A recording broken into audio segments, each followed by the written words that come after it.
ആഗമനകാല ചിന്തയിലേക്ക് എല്ലാവർക്കും സ്വാഗതം. അച്ചോ, ഞാൻ അനാഥനാണ്. അപ്പോൾ അച്ഛൻ ചോദിച്ചു, മോനെ നിനക്ക് അപ്പനില്ലേ? ഉണ്ട്. മോനെ നിനക്ക് അമ്മയില്ലേ? ഉണ്ട്. മോനെ നിനക്ക് സഹോദരങ്ങളില്ലേ? ഉണ്ട്.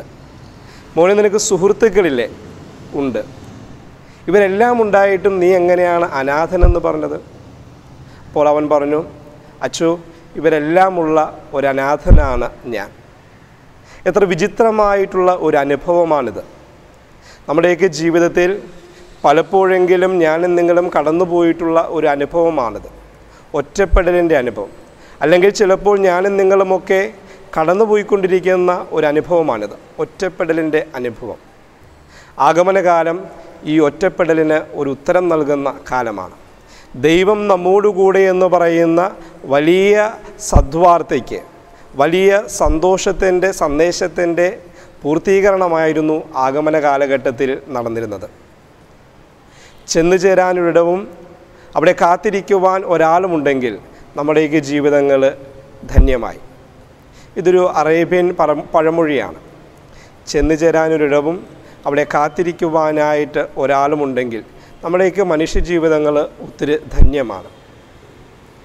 ക്രിസ്തു ശിഷ്യൻ്റെ ജീവിതത്തിൽ ചെന്നു ചേരേണ്ട ഇടമെന്ന് പറയുന്നത് ക്രിസ്തുവാണ്. ക്രിസ്തു ശിഷ്യൻ്റെ ജീവിതത്തെ കാത്തിരിക്കുന്നവൻ ക്രിസ്തുവാണ് എന്ന് തിരിച്ചറിയുന്ന ഇടത്തിലാണ് ആഗമന കാലഘട്ടത്തിൻ്റെ പ്രസക്തി നിറഞ്ഞു നിൽക്കുന്നത്. പ്രിയമുള്ളവരെ, ഈ ആഗമന കാലഘട്ടം സഭ നമ്മെ പഠിപ്പിക്കുന്നത് പോലെ ഒരു കാത്തിരിപ്പിൻ്റെ കാലഘട്ടമാണ്. ക്രിസ്തുവാകുന്ന ഇടത്തിലേക്ക് ചെന്നു ചേരുവാനായിട്ടുള്ള കാത്തിരിപ്പ്. എന്നെയും നിങ്ങളെയും കാത്തിരിക്കുന്ന ക്രിസ്തുവിനെ കണ്ടുമുട്ടുവാനായിട്ടുള്ള ഒരു യാത്രയുടെ ആരംഭവും ആ യാത്രയുടെ ശുഭകരമായിട്ടുള്ള അവസാനവും. ഇന്നത്തെ സുവിശേഷങ്ങളിലേക്ക് കടന്നു വരുമ്പോൾ ഒന്നാമത്തെ വചനവായന ജെറമ്യാ പ്രവാചകൻ്റെ പുസ്തകത്തിൽ നിന്നുള്ള വായനയാണ്. ജെറമ്യാ പ്രവാചകനിലൂടെ ദൈവം പറയുകയാണ്, ദാവീദിൻ്റെ ഭവനത്തിൽ നീതിയുടെ ഒരു മുളയെ ഞാൻ കിളിർപ്പിക്കുമെന്ന്. രണ്ടാമത്തെ വായന വിശുദ്ധ പൗലോസ് അപ്പോസ്തലൻ തെസ്സലോനിക്കാർക്ക് എഴുതിയിട്ടുള്ള ഒന്നാമത്തെ ലേഖനത്തിൽ നിന്നുള്ളതാണ്. കർത്താവിൻ്റെ മുൻപിൽ നിൽക്കുവാനായിട്ട് നിങ്ങളുടെ ഹൃദയങ്ങളെ നിഷ്കളങ്കതയോടുകൂടി കാത്തു സൂക്ഷിക്കുകയെന്ന് പൗലോസ് അപ്പോസ്തലൻ പറയുകയാണ്. ഇന്നത്തെ സുവിശേഷത്തിലേക്ക് കടന്നു വരുമ്പോൾ യേശുനാഥൻ ലൂക്കാ സുവിശേഷങ്ങളിലൂടെ പറയുകയാണ്, നിങ്ങളുടെ ജീവിതത്തിൽ നിങ്ങൾ പ്രാർത്ഥനയോടുകൂടി ജാഗരൂകരായിരിക്കുകയെന്ന്. പ്രിയമുള്ളവരെ, ഇന്നത്തെ ഈ തിരുവചന വായനകളും ഈ കാലഘട്ടവും നമുക്ക് നൽകുന്ന സന്ദേശം കാത്തിരിപ്പിൻ്റെ സന്ദേശം. എങ്ങനെ കാത്തിരിക്കണമെന്ന് ലൂക്കാ സുവിശേഷകൻ തൻ്റെ ഇന്നത്തെ സുവിശേഷ വചനഭാഗത്തിലൂടെ നമുക്ക് പറഞ്ഞു തരുന്നു. പ്രാർത്ഥനയോടുകൂടി ജാഗരൂകതയോടുകൂടി കാത്തിരിക്കുക. എന്താണ് പ്രാർത്ഥനയെന്ന് പറയുന്നത്? പ്രാർത്ഥനയെന്ന് പറയുന്നത് ദൈവവുമായിട്ട് ഞാനും നിങ്ങളും കാത്തു സൂക്ഷിക്കുന്ന അഭേദ്യമായിട്ടുള്ള ബന്ധമാണ്. ദൈവവുമായിട്ട് ഞാനും നിങ്ങളും നമ്മുടെ ജീവിതത്തിൽ കാത്തു സൂക്ഷിക്കുന്ന വ്യക്തിപരമായിട്ടുള്ള ബന്ധമാണ് പ്രാർത്ഥനയെന്ന് പറയുന്നത്. എങ്കിൽ ഈ പ്രാർത്ഥനയാണ് നമ്മുടെ ജീവിതത്തെ ജാഗരൂകതയുള്ളതാക്കുന്നത്. പ്രാർത്ഥനയിൽ ഞാൻ ദൈവവുമായിട്ട് ഒന്നായിരിക്കുമ്പോൾ അതെന്നെ ജാഗരൂകത ഉള്ളവനായി കാത്തു സൂക്ഷിക്കുന്നു. പ്രാർത്ഥനയിലെ കുറവും പോരായ്മകളും എൻ്റെ ജീവിതത്തിൽ ജാഗരൂകത നഷ്ടപ്പെടുത്തുന്നു എന്ന് പറയാം. നമ്മളൊരു യാത്ര പോവുകയാണ്. ഒത്തിരി നേരത്തെ യാത്ര, ഒത്തിരി നേരം കഷ്ടപ്പാടുകൾ സഹിച്ചുള്ള യാത്ര. അതിരാവിലെ എഴുന്നേറ്റ് കുളിച്ച് നല്ല വസ്ത്രമെല്ലാം ധരിച്ച് ബസ് സ്റ്റാൻഡിലെത്തി, ബസ് കയറി, അങ്ങനെ മണിക്കൂറുകൾ നീണ്ട യാത്ര. ഏകദേശം 3-4 മണിക്കൂറുകൾ കഴിഞ്ഞ് എത്തേണ്ട സ്ഥലം ഇനിയും എത്താതെ വരുമ്പോൾ നമ്മൾ ആശങ്കയോടുകൂടി കണ്ടക്ടറോട് ചോദിക്കുകയാണ്, എപ്പോഴാണ് എൻ്റെ സ്ഥലത്ത് എത്തുകയെന്ന്. അപ്പോൾ കണ്ടക്ടർ നമ്മളോട് ഇങ്ങനെ പറയുകയാണെങ്കിൽ, സഹോദര, നിങ്ങൾ കയറിയ ബസ് മാറിപ്പോയി എന്ന്, you have taken A wrong bus എന്ന് പറഞ്ഞു കഴിഞ്ഞാൽ നമ്മുടെ ജീവിതത്തിലുണ്ടാകുന്ന സങ്കടമെന്ന് പറയുന്നത് നമുക്ക് വിവരിക്കാൻ സാധിക്കാത്തതാണ്. ഒത്തിരി ഒരുക്കങ്ങൾ, ഒത്തിരി കഷ്ടപ്പാടുകളിലൂടെ നമ്മൾ നടത്തിയ ഒരു യാത്ര. ആ യാത്രയുടെ അവസാന നിമിഷം ഞാൻ മനസ്സിലാക്കുകയാണ്, ഞാൻ കയറിയ ബസ് തെറ്റായിപ്പോയിരുന്നുവെന്ന്. പ്രിയമുള്ളവരെ, ക്രിസ്തീയ ശിഷ്യൻ്റെ ജീവിതമെന്ന് പറയുന്നത് ഒത്തിരി ഒരുക്കങ്ങളോടുകൂടിയുള്ള യാത്രയാണ്.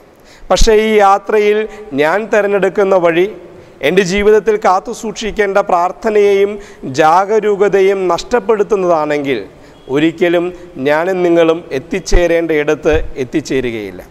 ഞാനും നിങ്ങളും നമ്മെ കാത്തിരിക്കുന്ന ക്രിസ്തുവിൻ്റെ മുമ്പിൽ ഒരിക്കലും എത്തിച്ചേരുകയില്ല. ഈ ആഗമന കാലഘട്ടമെന്ന് പറയുന്നത് ക്രിസ്തുവിന് വേണ്ടി കാത്തിരിക്കുന്ന ഒരു കാലഘട്ടമാണ്.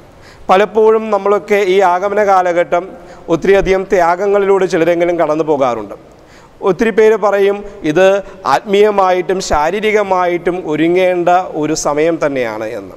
തീർച്ചയായിട്ടും ആഗമന കാലഘട്ടം ആത്മീയമായിട്ടും ശാരീരികമായിട്ടും നമ്മുടെ കുടുംബങ്ങളിലുമൊക്കെ ഒത്തിരിയധികം ഒരുക്കത്തോടുകൂടി നമ്മൾ ചെലവഴിക്കേണ്ട സമയം തന്നെയാണ്.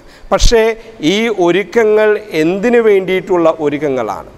ഭവനങ്ങൾ നക്ഷത്രങ്ങൾ തൂക്കി അലങ്കരിക്കുന്നത്, വൈനുണ്ടാക്കുന്നത്, കേക്ക് വാങ്ങുന്നത്, ക്രിസ്മസ് ട്രീ ഉണ്ടാക്കുന്നത്, പുൽക്കൂടൊരുക്കുന്നത്, ഇതെല്ലാം ക്രിസ്തുവിൻ്റെ ജനന തിരുനാളിന് വേണ്ടി മാത്രമുള്ള ഒരുക്കമാണോ എന്ന് നമ്മൾ തിരിച്ചറിയണം. അങ്ങനെയാണെങ്കിൽ നമ്മൾ കയറിയിരിക്കുന്ന ബസ് തെറ്റിപ്പോയിരിക്കുന്നു. കാരണം ക്രിസ്തുവിൻ്റെ ജനനം 2000-ലധികം വർഷങ്ങൾക്ക് മുമ്പ് നടന്നിട്ടുള്ള ഒരു സത്യമാണ്. അതിനു വേണ്ടിയിട്ട് ഒരുക്കത്തോടുകൂടി കാത്തിരിക്കുകയും അതിനു വേണ്ടിയിട്ട് പ്രാർത്ഥിച്ച് ഒരുങ്ങുകയും ചെയ്യേണ്ട ആവശ്യമില്ല. മറിച്ച് ഇന്ന് സുവിശേഷം 1-ാമത്തെയും 2-ാമത്തെയും വായനയും നമ്മെ ഓർമ്മിപ്പിക്കുന്നത് പോലെ ക്രിസ്തുവിൻ്റെ മഹത്വത്തോടുകൂടിയുള്ള വീണ്ടും വരവിന് വേണ്ടിയിട്ടാണ് നമ്മൾ ഒരുങ്ങേണ്ടത്. ഓരോ ക്രിസ്മസും ആഗമനകാലവും നമ്മെ ഓർമ്മപ്പെടുത്തുന്നത് 2000-ലധികം വർഷങ്ങൾക്ക് മുമ്പ് ക്രിസ്തുനാഥനെ ഭൂമിയിലേക്ക് കടന്നു വന്നതുപോലെ തീർച്ചയായിട്ടും മഹത്വത്തോടുകൂടി ക്രിസ്തു ഒരിക്കൽ കൂടി നമ്മുടെ ജീവിതത്തിലേക്ക് കടന്നു വരും. അത് വരുന്നത് ശിക്ഷയ്ക്ക് വിധിക്കുവാൻ വേണ്ടിയല്ല, മറിച്ച് നമ്മുടെ രക്ഷ പൂർത്തീകരിക്കുവാൻ വേണ്ടിയാണ്. കാൽവരിയിൽ ക്രിസ്തുനാഥൻ അർപ്പിച്ച രക്ഷയുടെ ബലി കർത്താവിൻ്റെ 2-ാമത്തെ വരവോടുകൂടി പൂർത്തീകരിക്കപ്പെടുകയും എന്നെയും നിങ്ങളെയും ക്രിസ്തുനാഥൻ രക്ഷയിലേക്ക് കൈപിടിച്ച് നടത്തുകയും ചെയ്യും. ഇതിനു വേണ്ടി ഇന്നത്തെ സുവിശേഷത്തിലൂടെ ലൂക്കാസ് സുവിശേഷകൻ നമ്മെ ഓർമ്മപ്പെടുത്തുന്നത് പ്രാർത്ഥനയോടുകൂടി ജാഗരൂകതയോടുകൂടി നമ്മുടെ ജീവിതത്തെ മുന്നോട്ട് നയിക്കുക എന്നുള്ളതാണ്. തുടക്കത്തിലേ ഞാൻ പറഞ്ഞു, അതായത് ചെന്നു ചേരാനൊരിടം, കാത്തിരിക്കാൻ ഒരാളുണ്ടെങ്കിൽ നമ്മുടെയൊക്കെ മനുഷ്യജീവിതങ്ങൾ ഏറ്റവും ധന്യമായി എന്ന്. ക്രിസ്തുവാണ് ചെന്നു ചേരേണ്ട ഇടമെന്ന് തിരിച്ചറിയുന്നിടത്ത്, ക്രിസ്തുവാണ് എന്നെയും നിങ്ങളെയും കാത്തിരിക്കുന്നത് എന്ന് തിരിച്ചറിയുന്നിടത്ത് നമ്മുടെ ജീവിതം ഏറ്റവും ധന്യമായി എന്ന് നമുക്ക് തിരിച്ചറിയാം. കുറച്ച് കാലങ്ങൾക്ക് മുമ്പ് കാർഗിൽ യുദ്ധം നടന്നപ്പോൾ ക്രിസ്ത്യൻ മിഷണറിമാർ ഈ കാർഗിൽ യുദ്ധത്തിൽ പരിക്കേറ്റ പടയാളികളെ കാണുവാനായിട്ട് ഈ പടയാളികളൊക്കെ അഡ്മിറ്റ് ചെയ്തിരിക്കുന്ന ആശുപത്രിയിലേക്ക് പോകുവാനായിട്ട് തയ്യാറായി. ആശുപത്രിയുടെ മുൻപിലെത്തിയപ്പോൾ അവിടുത്തെ പട്ടാളക്കാർ ഈ ക്രിസ്ത്യൻ മിഷണറിമാരെയൊന്നും, ഈ അച്ഛനെയും ഈ അച്ഛൻ്റെ കൂട്ടത്തിലുള്ളവരെയൊന്നും ഈ ആശുപത്രിയിലേക്ക് കടന്നു ചെല്ലാനും ഇങ്ങനെ മുറിവേറ്റവരെ, കാല് നഷ്ടപ്പെട്ടവർ, ഗുരുതരമായി പരിക്കേറ്റവരെയൊക്കെ കാണുവാനും അവർക്ക് വേണ്ടി പ്രാർത്ഥിക്കുവാനായിട്ടും അനുവദിച്ചില്ല. അപ്പോൾ ഇവരെ സന്ദർശിക്കുവാനായിട്ട് ചെന്ന ഈ സഹോദരങ്ങൾക്ക് നേതൃത്വം കൊടുത്തിരുന്ന അച്ഛൻ അവിടുത്തെ പട്ടാള മേധാവിയോട് ചോദിച്ചു, സർ, ഞങ്ങൾക്ക് ഇവർക്ക് സമ്മാനം കൊടുക്കുവാനായിട്ട് സാധിക്കുമോ? അപ്പോൾ ഈ പട്ടാള മേധാവി പറഞ്ഞു, നിങ്ങൾക്ക് ഇവരെ കാണാനൊന്നും പറ്റില്ല, നിങ്ങൾക്ക് വേണമെങ്കിൽ ചെറിയൊരു സമ്മാനം കൊടുക്കുന്നതിന് ഞങ്ങൾക്ക് എതിർപ്പില്ല എന്ന്. ഇവർ തിരികെ പോയി പിറ്റേന്ന് അതിരാവിലെ ഈ ആശുപത്രിയിൽ മുറിവേറ്റ് പരിക്കേറ്റ് കിടക്കുന്ന എല്ലാ പടയാളികൾക്കുമായിട്ട്, പട്ടാളക്കാർക്കുമായിട്ട് ഒരു ചെറിയ സമ്മാനപ്പൊതിയുമായിട്ട് വന്നു. ഈ സമ്മാനപ്പൊതി തുറന്നപ്പോൾ അവർ കണ്ടത് ഒരു വചനമായിരുന്നു. അതായത് ആ വചനത്തിൽ ഇപ്രകാരം എഴുതിയിരുന്നു, ദൈവം ഈ ലോകത്തെ അത്രയേറെ സ്നേഹിച്ചു, തൻ്റെ ഏകജാതനെ നൽകാൻ തക്ക വിധം ഈ ലോകത്തെ സ്നേഹിച്ചുവെന്ന്. ദൈവം സ്നേഹിച്ച വ്യക്തിയെ കാണുവാനായിട്ട് നിങ്ങൾ മറുപുറം കാണുക എന്ന്. മറുപുറം എടുത്തപ്പോൾ അവിടെ ഒരു കണ്ണാടിയായിരുന്നു. ആ കണ്ണാടിയിൽ നോക്കിയപ്പോൾ ആ മുറിവേറ്റ പട്ടാളക്കാരെല്ലാം കണ്ടത് തങ്ങളുടെ തന്നെ മുഖമായിരുന്നു. ദൈവത്താൽ സ്നേഹിക്കപ്പെടുന്ന വ്യക്തികളാണ് താനെന്ന് തിരിച്ചറിഞ്ഞപ്പോൾ ആ പട്ടാളക്കാരുടെ ജീവിതത്തിൽ വലിയ സന്തോഷവും അവരുടെ വേദനയിൽ വലിയ ആശ്വാസവും ലഭിച്ചു.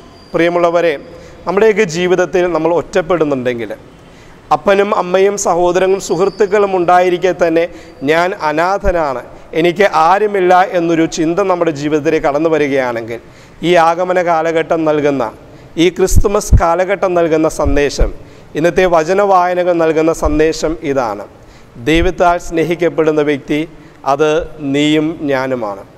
ദൈവം കാത്തിരിക്കുന്ന വ്യക്തികളെന്ന് പറയുന്നത് ഞാനും നിങ്ങളുമാണ്. ഞാനും നിങ്ങളും കണ്ടുമുട്ടേണ്ട വ്യക്തി ഈ സ്നേഹം നിറഞ്ഞ യേശു തന്നെയാണ്. ഈ ആഗമന കാലഘട്ടം ക്രിസ്തുവിനെ കണ്ടുമുട്ടുവാനും ക്രിസ്തുവിൽ എത്തിച്ചേരുവാനും നമ്മെ കാത്തിരിക്കുന്ന ക്രിസ്തുവിൻ്റെ വിരുമാറുകളിലേക്ക് ചാഞ്ഞ് വീഴുവാനുമുള്ള ഒരു കാലഘട്ടമായിരിക്കട്ടെ എന്ന് പ്രാർത്ഥിക്കുകയും ആശംസിക്കുകയും ചെയ്യുന്നു. ഏറ്റവും പ്രാർത്ഥനാ നിർഭരമായിട്ടുള്ള ഒരു ആഗമനകാലം നിങ്ങൾക്കേവർക്കും ആശംസിക്കുകയും ചെയ്യുന്നു.